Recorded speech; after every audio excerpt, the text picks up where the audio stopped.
The biomethane strategy was launched last May 2024. We're here a year later. Really, in all honesty, no new plants have been built. There's no biomethane actually really in the actual grid.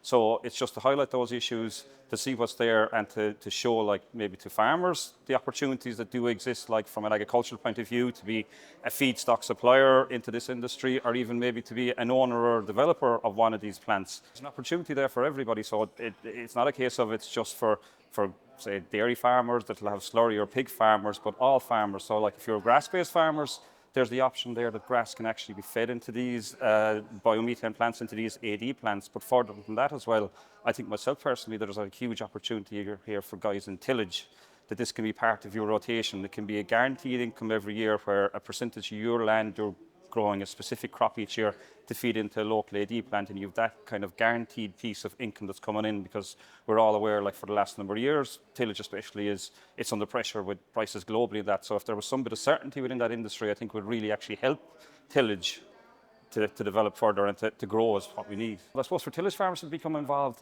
there's the two options. The first option probably like is maybe a tillage farmer themselves might look at the option of actually developing one of these AD plants. Now, as I say, it's not an easy process. It's complicated enough to actually go about developing one, because first of all, you've got planning, you've got regulations, you've actually got how you're going to build it, you've all the different kind of contracts, how you're going to finance it, because a larger AD plant is probably going to be north of 15 million to build.